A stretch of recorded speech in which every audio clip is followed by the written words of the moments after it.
ಕಾರ್ಯ ಗ್ರಾಮ ಪಂಚಾಯತಿ ಸದಸ್ಯರು. ನಾವು ಈ ಮನೆ ದೇವರೊಕ್ಕಳು. ಇಲ್ಲಿ ಭಕ್ತಾದಿಗಳು ಏನೇ ನೆನೆಸ್ಕೊಂಡ್ರು ನಮ್ಮಲ್ಲಿ ಇಲ್ಲಿ ಸುತ್ತೂರಿಗೆ ಹೋಗ್ಬಿಟ್ಟು ಒಳೆ ನೀರು ಎಂಥ ಮಳೆ ಆಗಲಿ ಜಡಿ ಆಗಲಿ ಏನೇ ಕಾಲಲ್ಲಿ ಮುಳ್ಳು ಚುಚ್ಚುಗಳು ಏನೇ ಆದರೂ ತೆಗೆದಿವೆ ಇಲ್ಲಿ ಬಂದು ಕೈ ಮುಗಿದು ಅವ್ರಿಗೆ ದರ್ಶನ ಮಾಡಿಬಿಟ್ಟು ಇದು ಮಾಡೋವರೆಗೂ ಏನೂ ಮಾಡ್ಕೊಳ್ಳಂಗಿಲ್ಲ. ಆಮೇಲೆ ನಮ್ಮದಂಥ ದೇವರು ಯಾವುದೇ ಕಡೆಯಿಂದ ಬೆಂಗಳೂರು ಆಗ್ಬೋದು ಸುಮಾರು ದೂರಗಳಿಂದ ಬಂದು ಸುಮಾರು ಜನ ಭಕ್ತಾದಿಗಳು ನಂಬಿಕೆ ಇಟ್ಕೊಂಡು ಈಗಲೂ ಏನಾದರೂ ಒಂದು ದೇವ್ರಿಗೆ ಒಂದು ಕಿರೀಟ ಆಗ್ಬೋದು ಇನ್ನೊಂದು ಆಗ್ಬೋದು ಬೇರೆ ಬೇರೆ ಏನೇನು ಅವರು ಹರಕೆ ಹೊತ್ಕೊಂಡಿರ್ತಾರೆ. ಅವರು ಸುಮಾರು ಜನಕ್ಕೆ ಒಳ್ಳೆಯದಾಗಿ ಅವರು ಸುಮಾರು ದೇವ್ರಿಗೆ ಸುಮಾರು ಹರಕೆನ ತೀರಿಸಿದ್ದಾರೆ. ಇನ್ನೂ ಸುಮಾರು ಕಡೆಯಿಂದ ಬರ್ತಾನೆ ಇದ್ದಾರೆ. ಆಮೇಲೆ ಇನ್ನೂ ಹೆಚ್ಚಿನ ಇದರಲ್ಲಿ ಮುಂದಿನ ದಿನಗಳಲ್ಲಿ ಇನ್ನೂ ನಮ್ಮ ಸಿದ್ದೇಶ್ವರನ ಬೆಟ್ಟ ಅಭಿವೃದ್ಧಿ ಆಗೋದ್ರಲ್ಲಿ ಸಂಶಯನೇ ಇಲ್ಲ. ಯಾಕೆಂದರೆ ಈಗ ನಮ್ಮಲ್ಲಿ ಒಬ್ಬರು ಈಗ ಉಟ್ಕೊಂಡಿದ್ದಾರೆ ಕಾಪು ಸಿದ್ದಲಿಂಗ ಸ್ವಾಮಿ ಅಂದ್ಬಿಟ್ಟು. ಅವರು ಇನ್ನು ಮುಂದೆ ಇನ್ನೂ ಬೇಕಾದಷ್ಟು ಯೋಜನೆಗಳನ್ನು ಕೆಳಗಡೆ ಒಂದು ಕಲ್ಯಾಣ ಮಂಟಪ ಮಾಡಿ ಇನ್ನೂ ಬೇಕಾದಷ್ಟು ಅಭಿವೃದ್ಧಿ ಕೆಲಸಗಳು ಮಾಡಬೇಕು ಅಂತ ಇನ್ನೂ ಬೇಕಾದಷ್ಟು ಯೋಜನೆಗಳನ್ನ ಇಟ್ಕೊಂಡು ಇನ್ನು ಮುಂದೆ ಬೇಕಾದಷ್ಟು ಕೆಲಸಗಳ ಆಗ್ಬೋದು. ಮುಂದೆ ಗೋಪುರ ಮಾಡಬೇಕು ಅಂತ ತುಂಬ ಆಸೆ ಇಟ್ಕೊಂಡಿದ್ದಾರೆ.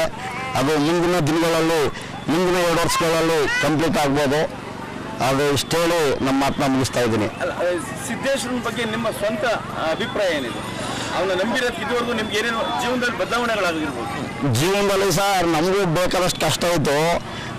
ಅವ್ರನ್ನ ಎಲ್ಲೋ ಪ್ರತಿಯೊಂದು ಕಡೆಗೆ ಹೋಗ್ಬೇಕಾದ್ರೆ ಇಲ್ಲಿ ಬಂದು ನಮ್ಮ ಸನ್ನಿಧಿಯಲ್ಲಿ ಕೆಳಗಡೆ ಕೈ ಮುಗಿದ್ಬಿಟ್ಟು ಮುಂದಿನ ಕಾರ್ಯಕ್ಕೆ ಹೋಗ್ಬೇಕಾಗಿರೋದು. ಅಲ್ಲಿ ಹೋದರೆ ಯಾವುದೇ ಕಷ್ಟಗಳಾಗಲಿ ಏನೇ ಒಂದು ನಮ್ಮ ವೆಹಿಕಲಲ್ಲಿ ಹೋದರೆ ಇದುವರೆಗೂ ಏನು ತೊಂದರೆನೂ ಆಗಿಲ್ಲ, ಆಗೋದು ಇಲ್ಲ. ಏನಾದ್ರು ಮಿಸ್ ಆಗಿ ಹೋದ್ರೂ ಸ್ವಲ್ಪ ಸಮಸ್ಯೆಗಳಾಗ್ತವೆ. ಅಂದರೆ ಪ್ರತಿ ಒಂದು ಕಾರ್ಯಕ್ರಮದಲ್ಲೂ ಸಿದ್ದೇಶ್ವರನ ನೆನೆಸ್ಕೊಂಡೆ ಮುಂದೆ ಕೈ ಮುಗಿದ್ಬಿಟ್ಟೇ ಹೋಗೋದು. ಇಳಿದು ದೇವ್ರಿಗೆ ಸ್ವಾಮಿ ಸಿದ್ದೇಶ್ವರ ನಮ್ಗೆ ಒಳ್ಳೇದು ಮಾಡಪ್ಪ ಅಂದ್ಬಿಟ್ಟು ಹೋದ್ರೆ ನಮ್ಗೆ ಇದುವರೆಗೂ ಯಾವ ತೊಂದರೆನೂ ಆಗೋದಿಲ್ಲ, ಆಗೂ ಇಲ್ಲ. ಆ ಸಿದ್ದೇಶ್ವರನ ಕೃಪೆಯಿಂದಲೇ ಮೋಸ್ಟ್ಲಿ ನೀವು ಕಾಪು ತಾಲೂಕ್ ಪಂಚಾಯತಿ ಮೆಂಬರ್ ಆಗಿರೋದು. ಗ್ರಾಮ ಪಂಚಾಯತ್ ಅವರ ಸಲಹೆಯಿಂದ ನಾವು ಪಂಚಾಯತಿ ಮೆಂಬರ್ ಆಗಿರೋದು. ಇದು ನಿಮ್ಮ ಮನೆ ದೇವರು? ನಮ್ಮ ಮನೆ ದೇವರು ಸಿದ್ದೇಶ್ವರ. ಇಷ್ಟು ದೇವಸ್ಥಾನದ ಒಂದು ಅಭಿವೃದ್ಧಿ ಮಾಡೋದಕ್ಕೆ ಯಾರು ಕಾರಣ ಆಗಿದ್ದಾರೆ? ಯಾವ ರೀತಿಲಿ ಆಯ್ತದೋ ಅಥವಾ ಗ್ರಾಮಸ್ಥರೆಲ್ಲ ಹೋಗಿ ಕೇಳ್ಕೊಂಡಿದ್ದ ಇಲ್ಲ ಸ್ವಂತ ಅವರೇ ಮಾಡಿದ್ದ? ಇಲ್ಲ ಸರ್, ಸುಮಾರು ಗ್ರಾಮಸ್ಥರೆಲ್ಲ ಅವ್ರನ್ನು ಸಲಹೆ ಮಾಡಿದ್ದಾರೆ. ಅದು ಅಲ್ಲ, ಅವರು ಸ್ವಂತ ವಿಚಾರದಿಂದನೂ ಅವರು ಅಭಿಪ್ರಾಯ ಪಟ್ಟು ಮಾಡಿದ್ದಾರೆ. ಅವ್ರನ್ನು ಮಾಡಬೇಕು. ನಮ್ಮೂರು ನಮ್ಮ ಗ್ರಾಮ ನಮ್ಮ ಕಾಪು ಸಿದ್ದಲಿಂಗ ಸ್ವಾಮಿ ಅವರು ನಿಮ್ಮ ಊರ ಬಗ್ಗೆ ಮತ್ತೆ ದೇವಸ್ಥಾನದ ಬಗ್ಗೆ ಪೂರ್ತಿ ತುಂಬಾ ಊರ ಬಗ್ಗೆನೇ ಕಾಳಜಿ ವಹಿಸಿ ನಮ್ಮ ಕೆಲಸ ಕಾರ್ಯಗಳು ಏನೇ ಇದ್ರು ಮಾಡಿಕೊಡ್ತಾ ಇದ್ದಾರೆ. ಅಂದ್ರೆ ಸಿದ್ದೇಶ್ವರರು ಇವಾಗ ಬೆಟ್ಟದಲ್ಲಿ ನೆಲೆಸಿದ್ರು ಗ್ರಾಮದಲ್ಲಿ ಈ ಕಾಪು ನಮ್ಮ ನೆಲೆಸಿ ನಿಮ್ಗೆಲ್ಲ ಅನುಕೂಲ ಮಾಡಿದ್ದಾರೆ. ಈಗ ಸುಮಾರು ಲಕ್ಷಾಂತರ ರೂಪಾಯಿ ಖರ್ಚು ಮಾಡಿ ನಮ್ಮ ಜಾತ್ರೆಯನ್ನು ವಿಜೃಂಭಣೆಯನ್ನು ಮಾಡಿಕೊಟ್ರು. ಅದರಿಂದ ಅವ್ರನ್ನ ಒಬ್ರು ದೇವರು ಅಂತ ಹೇಳ್ಬೇಕು ನಾವು. ಬೇರೆ ಇನ್ನ ಈ ದೇವಸ್ಥಾನಕ್ಕೆ ಸಂಬಂಧಪಟ್ಟಂಗೆ ಬೇರೆ ಏನಾದ್ರು ಮಾಹಿತಿ ನೀವು ಹೇಳ್ತೀರಾ? ಅದ್ರ ಬಗ್ಗೆ ಏನು ನಮ್ಮ ಹಿರಿಯರು ಕೇಳಬೇಕು. ಅದ್ರ ಬಗ್ಗೆ ಎಷ್ಟು ಮಾಹಿತಿ ತಿಳ್ಕೊಂಡಿಲ್ಲ ನಾವು. ಇದು ಪ್ರತಿ ವಾರ ನಡೆಯುವಂಥ ಪೂಜೆ ಸರ್, ಪ್ರತಿ ಭಾನುವಾರ ಮಾತ್ರ ಜನ ವಿಶೇಷ ಪೂಜೆ. ಪ್ರತಿ ಭಾನುವಾರ ಜನ ಬರ್ತಾರೆ. ಅದು ಅಲ್ಲದೆ ಈಗ 4 ವಾರ ಕಾರ್ತಿಕ ಸೋಮವಾರ ಇದೆ. ಪ್ರತಿ ಭಾನುವಾರ ಇರುತ್ತಲ್ಲ ನೋಡಿ, 4 ವಾರ ಕಾರ್ತಿಕ ಸೋಮವಾರ ಜನ ಬರ್ತಾರೆ. ಇನ್ನು ಮಿಕ್ಕಿದ ಭಾನುವಾರಗಳಲ್ಲಿ ಜನ ಮಾಮೂಲಿ ಬರ್ತಾರೆ. ಒಂದು 200-300 ಸೀಟ್ ಭಕ್ತಾದಿಗಳು ಪೂಜೆ ಮಾಡಿಸ್ತಾ ಇರ್ತಾರೆ ಪ್ರತಿ ಭಾನುವಾರ. ಈಶ್ವರನಿಗೆ ಯಾವ್ಯಾವ ಜಿಲ್ಲೆಯಿಂದ ಭಕ್ತಾದಿಗಳು ಬರ್ಬೋದು? ಮೈಸೂರು, ಬೆಂಗಳೂರು, ಈ ಕಡೆ ಚಾಮರಾಜನಗರ, ಈ ಕಡೆ ಕೊಳ್ಳಗಳೆಲ್ಲ ಸುಮಾರು ಕಡೆಯಿಂದ ಬರ್ತಾರೆ. ಈ ಜಾತ್ರೆ ಈ ಬಾರಿ ಹೊರ ರಾಜ್ಯಗಳಿಂದ ಸಿದ್ದೇಶ್ವರದ ಜಾತ್ರೆ ಏನ್ ದೀಪಾವಳಿ ನಡೆಯುತ್ತೋ ಅದನ್ನ ಪ್ರಚಾರನ ನೀವು ಯಾವ ರೀತಿಯಲ್ಲಿ ಮಾಡೋಕೆ ಇದು ಮಾಡ್ಕೊಂಡು? ಪ್ರಚಾರನ ಸರ್ ಈ ಸರಿ ಅಂದ್ರೆ ಪತ್ರಿಕೆಗಳಲ್ಲಿ ಪಾಂಪ್ಲೆಟ್ಸ್ ಮಾಡಿ ಎಲ್ಲ ಯಾವ ಕಡೆ ಬಸ್ಗಳು ಹೋಗ್ತವೆ ಅವಕ್ಕೆಲ್ಲ ಅಂಟಿಸಿ ಇದನ್ನ ಪ್ರಚಾರ ಮಾಡ್ತಾರೆ. ಸಿದ್ದೇಶ್ವರ ಜಾತ್ರೆ ಬರ್ತಾ ಇರೋಂಥ ಭಕ್ತಾದಿಗಳು ಇವಾಗ ಬರ್ತಾ ಹೆಚ್ಚಿಗೆ ಆಗ್ತಾ ಇದೆ ಅಥವಾ ಜಾಸ್ತಿ ಆಗ್ತಾನೆ ಇದ್ದಾರೆ ಇವಾಗ? ಅದು ಅವ್ರ ಕೃಪೆಯಿಂದನ ಅಥವಾ ನಿಮ್ಮ ಪಬ್ಲಿಸಿಟಿಯಿಂದ? ಪಬ್ಲಿಸಿಟಿ ಒಂದು ಅವರು ಸಿದ್ದೇಶ್ವರನ ಆಶೀರ್ವಾದದಿಂದ ಇಲ್ಲಿ ಬಂದ್ರೆ ನಮ್ಗೆ ಒಳ್ಳೇದಾಗುತ್ತೆ. ಈಗ ಒಬ್ರು ಬರ್ತಾರೆ ನಮ್ಗೆ ದೇವರಿಂದ ನಮ್ಗೆ ಒಳ್ಳೇದಾಗುತ್ತೆ ಅಂತಾರೆ. ಆಗ ಏನು ಮಾಡ್ತಾರೆ, 4 ಜನ ಬರ್ತಾರೆ, ಅವ್ರು 4 ಜನ 4 ಜನ ಕೇಳ್ತಾರೆ. ಈ ರೀತಿಯಿಂದ ಪಬ್ಲಿಸಿಟಿ ಆಗಿ ಆ ದೇವರು ಒಳ್ಳೆ ನಮ್ಗೆ ಚೆನ್ನಾಗಿ ಇದಾಗಿದೆ, ನಂಬಿಕೆ ಇದೆ ಅನ್ನೋ ಒಂದು ಉದ್ದೇಶದಿಂದ ಜನ ಜಾಸ್ತಿ ಹೇಳ್ಬಿಟ್ಟಿದೆ. ಕಾರ್ಯಕ್ರಮದವನಾಗಿ ವಿಶೇಷವಾಗಿ ಹೇಳೋದಾದ್ರೆ ಇಲ್ಲಿ ಕಾರ್ಯಬೆಟ್ಟದಲ್ಲಿ ನವೆಂಬರ್ ತಿಂಗಳು ಭಾಳ ವಿಜೃಂಭಣೆಯಿಂದ ಜಾತ್ರೆ ನಡೆಯುತ್ತೆ. ಅದರಲ್ಲಿ ಮುಖ್ಯವಾಗಿ ವಿಶೇಷವಾಗಿ ಹೇಳ್ಬೇಕು ಅಂತ ಹೇಳಿದ್ರೆ ಇಡೀ ಕರ್ನಾಟಕದಲ್ಲಿ, ನಾನು ಬೆಂಗಳೂರಲ್ಲಿ ಇರೋದು, ಎಲ್ಲಿ ಕೇಳಿದ್ರು ಕಾರ್ಯ ಅಂದರೆ ಕಾರ್ಯ ಸಿದ್ದೇಶ್ವರ ಬೆಟ್ಟಕ್ಕೆ ತೇರ್ನಿಗ ಎಲ್ಲರೂ ಒತ್ಕೊಂಡು ಹಾಗೆ ಹೋಗೋದು ಒಂದು ರೀತಿ ಪವಾಡ ಅಂತ ಹೇಳ್ತಾರೆ. ಯಾಕಂದರೆ ಅದು ಮಾಮೂಲಿ ದಿನದಲ್ಲಿ ನಿಜಕ್ಕೂ ಕೂಡ ನಾವು ನಡ್ಕೊಂಬರೋಕ್ಕೂ ಕಷ್ಟ ಆಗುತ್ತಾ. ಹಂಗಾಗಿ ಅಲ್ಲಿ ನಾವು ಬೆಟ್ಟದಲ್ಲಿ ಲಿಂಗಾಯತರಿರ್ಬೋದು ನಾಯಕರಿರ್ಬೋದು ಇಬ್ಬರು ನಾವು ಎಲ್ಲ ಸೇರ್ಕೊಂಡು ಒಟ್ಟಿಗೆ ಎಲ್ಲ ಜನದವರು ಒಟ್ಟಿಗೆ ಬರ್ತೀನಿ. ಒಟ್ಟಿಗೆ ಬಂದ ರೀತಿಯೇ ಆಗೋದಿಲ್ಲ, ಮೇಲಕ್ಕೆ ಬರೆದ್ರು ಕೂಡ ಸಾಕಾಗೋದಿಲ್ಲ. ಅದು ಭಾಳ ನಮ್ಗೆ ಆಶ್ಚರ್ಯಕರ ರೀತಿ ನಡೆಯುತ್ತೆ. ಅವತ್ತು ಮತ್ತೆ ವಾಪಸ್ ಹೋಗ್ಬೇಕಾದ್ರೂ ಇಳಿಬೇಕಾದ್ರೆ ಅಂಥ ಹಂತದಲ್ಲೂ ಪ್ರತಿದಿನ ಮಾಮೂಲಿಯಾಗಿ ಭಾಳಷ್ಟು ಕಷ್ಟಪಡ್ತೀನಿ.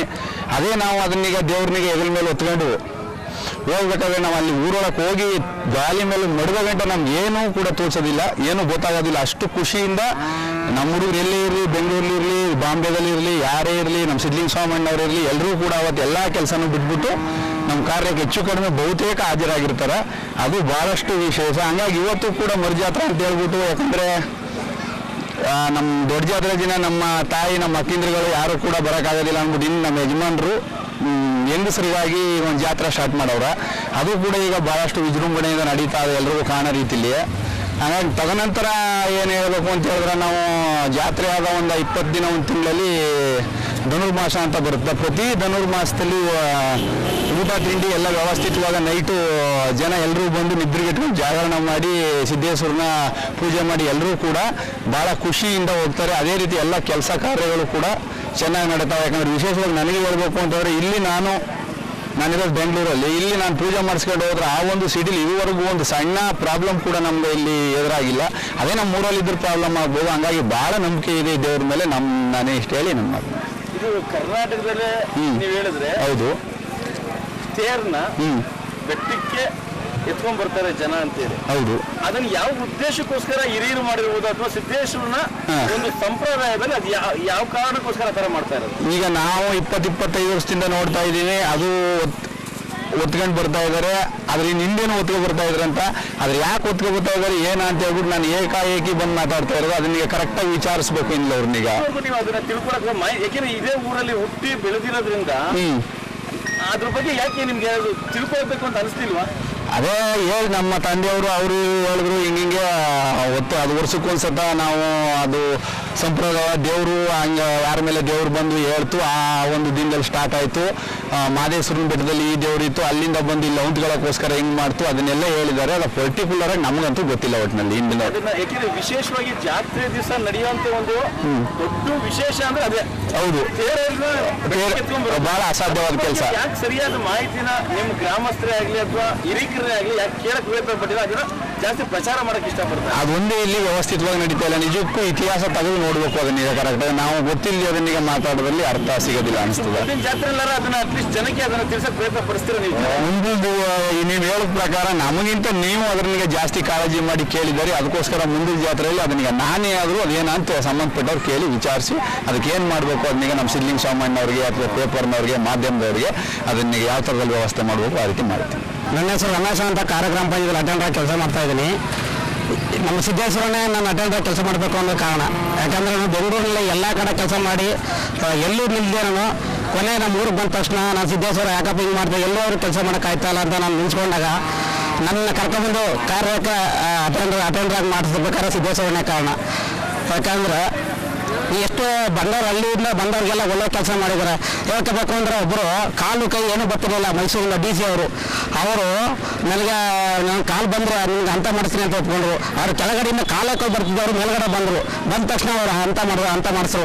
ಅಂಥ ಸತ್ಯ ಒಂದವರು ನಮ್ಮೂರಲ್ಲಿ. ನಾನು ಯಾವುದೋ ಒಂದು ಮೂಲಲ್ಲಿ ಇದ್ದಿದ್ದ ಕಲ್ಲನ್ನು ಸಿಲೆ ಮಾಡೋ ಕರ್ಕೊಂಡ್ಬಂದು ನನ್ನ ಅಟೆಂಡರ್ ಮಾಡಿದ್ದಾರೆ. ಇವತ್ತು ನಿಮಗೆ ಸರ್ಕಾರಿ ಕೆಲಸ ಸಿಗಕ್ಕೆ ಸಿದ್ದೇಶ್ವರನೇ ಕಾರಣ ಸರ್. ನಿಮ್ಮ ಮನೆ ದೇವರು?